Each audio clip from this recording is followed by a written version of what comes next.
For millions of people around the globe, the Harry Potter book and film series were the closest they'd ever come to experiencing actual magic. The journey of the young wizard from an orphan who lived under the stairs at his cruel aunt's home into the legendary hero who defeated the world's darkest villain was nothing short of epic. The final installment of the story was as complex as it needed to be to wrap up 7 chapters worth of sorcerer storytelling. So to make sure you caught everything important at the end, let's shed a little Lumos light on what happened in the conclusion of the Harry Potter saga. Wicked. Snape's true side comes through. In the beginning of the final film, Dementors loomed over Hogwarts. Professor Snape observed from on high how much devastation the Dark Lord's looming presence had caused his school. But he had to carry on because it was all part of the plan no one else knew about. See, Snape might have seemed like a terrible person throughout the whole series, but his true loyalties became clear in his final moments. He was ultimately expelled from school and killed by Voldemort's snake, just so the Dark Lord could take true ownership of the Elder Wand. Some friend Voldy was. Harry overheard everything and tried to rush in and help Snape as soon as you-know-who was gone, but it was too late.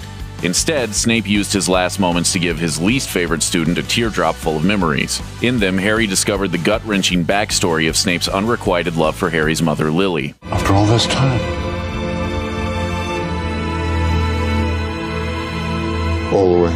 As it turned out, he'd been crazy about her since childhood and was also looking after Harry the whole time by feigning allegiance to the Dark Lord. The only reason he murdered Dumbledore was because the headmaster was already dying and didn't want Draco Malfoy to be forced to do the deed. Snape's open contempt for Harry at Hogwarts was still pretty real since he looked so much like his dad James, but he was trying to protect Harry all the while so he could fulfill his destiny to defeat the Dark Lord. It probably didn't hurt Snape's feelings too much that Harry Potter was always meant to die in his big battle with Voldemort, though. Speaking of which, no resurrection stone required. There's a reason Dumbledore had his eye on Harry Potter from day one and helped fan the flames on Harry's chosen one persona in the wizarding community. He was one of the few people who knew that Harry was predestined to die in a battle against Voldemort. You have the Grim? Harry finally realized the truth about his fate once he saw Snape's memories and found out he himself was the final Horcrux. A part of Voldemort lives inside him.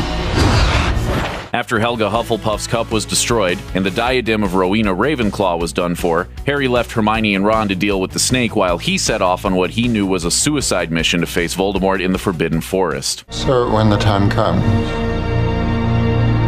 the boy must die? Yes. He didn't exactly know what would happen after that, of course, but he trusted the late headmaster enough to follow his lead, even to his own death if necessary. Boy who lived.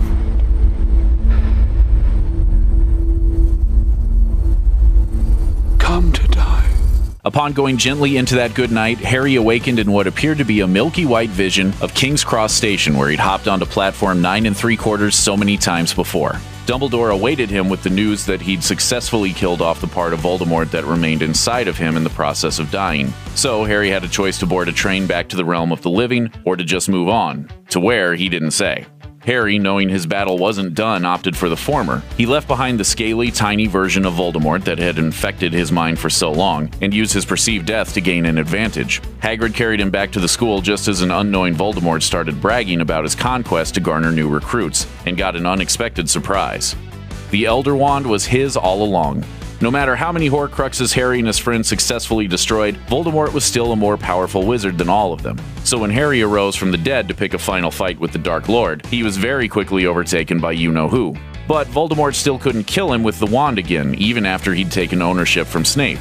Why? Well, it turned out that Snape wasn't the one who'd gained control of the Elder Wand in the first place, so didn't actually pass to Voldemort upon Snape's execution. While Snape had indeed killed Dumbledore and taken possession of the wand in Half-Blood Prince, it was Draco who'd originally disarmed Dumbledore, and thus received the allegiance of the Elder Wand. Then, when Harry disarmed him in their subsequent duel, it was Harry who'd laid claim to the Elder Wand. So while the Elder Wand was successfully used to strike its master down in the forest when Harry had surrendered himself to the Dark Lord, he still wasn't disarmed of the wand in that battle. It remained loyal to Harry instead of Voldemort, and it wasn't the only magical instrument that came into play to take old Snakeface down. A key weapon presented itself. The Sword of Gryffindor had been an instrumental tool in destroying Horcruxes throughout Harry Potter lore. Dumbledore used it to destroy the Gaunt family ring, Harry retrieved it from the frozen lake, and Ron used it to destroy the locket that was causing his buddy so much mental anguish. Despite knowing its powers, Harry offered the sword to Griphook in exchange for his help to get them into Bellatrix Lestrange's vault at Gringotts. Griphook returned to villainy soon after, though, and left Harry and his friends in the lurch by abandoning them in the vault caverns with no promise to get them out. Hermione, always with a clever idea up her sleeve, led the trio to ride a dungeon-bound dragon out of the bank, with Griphook perishing in the fiery skirmish that ensued. That's unfortunate. The sword then disappeared from his grip to present itself to a more worthy pair of hands. Later on, when Hermione and Ron were back at Hogwarts trying to lure Nagini away, the sword presented itself to Neville Longbottom so he could slice the snake's head off and deal Voldemort one last crucial blow as he fought his ultimate battle with Harry. Unlike other similar weapons in the Harry Potterverse, the sword knew no master and simply chose whoever was worthiest at the time, and few were more worthy than Neville. People die every day. They didn't die in vain.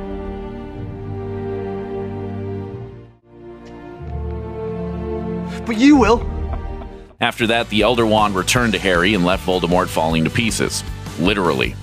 The Deathly Hallows come together at last.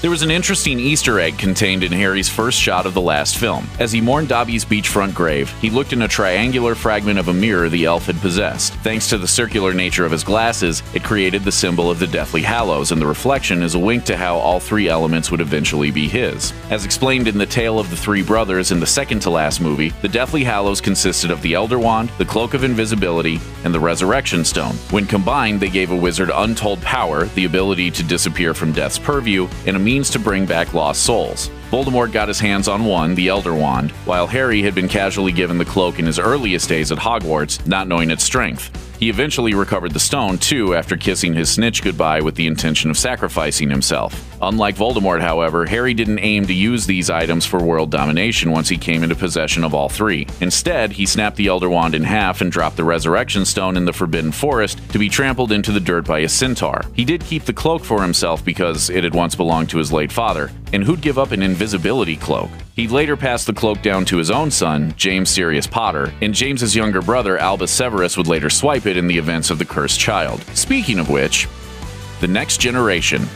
In the 19 Years Ahead epilogue to Deathly Hallows, we met Harry Potter's trio of children with Ginny Weasley. Particular attention was paid to Albus Severus Potter, his second son, as he prepared to board the Hogwarts Express for his start at the school. The boy was contending with the possibility that he might not make it into Gryffindor, and Harry consoled him as best he could. But just say that I am. Then Slytherin House will have gained a wonderful young wizard. Little did we know at the time of this movie's release, but this was ushering in a new generation of wizarding journeys, which plays out on the stage in Rowling's Harry Potter and the Cursed Child. Was it all in his head? There's a popular fan theory that everything that happened to Harry Potter outside of Privet Drive was a mental making of his young, abused mind, and Deathly Hallows did little to dispel that theory. In fact, the movie seemed to give a wink to that possibility by having Harry ask his late professor if his crazy adventure was all just happening in his head. Of course it's happening inside your head, Harry. Why should that mean that it's not real? So was the entirety of the Harry Potter universe fiction coming from the imagination of a desperate boy who lived under the stairs and who wished for something more? Actually, if I think about it, it doesn't seem curious at all. Thanks for watching. Click the looper icon to subscribe to our YouTube channel. Plus, check out all this cool stuff we know you'll love too.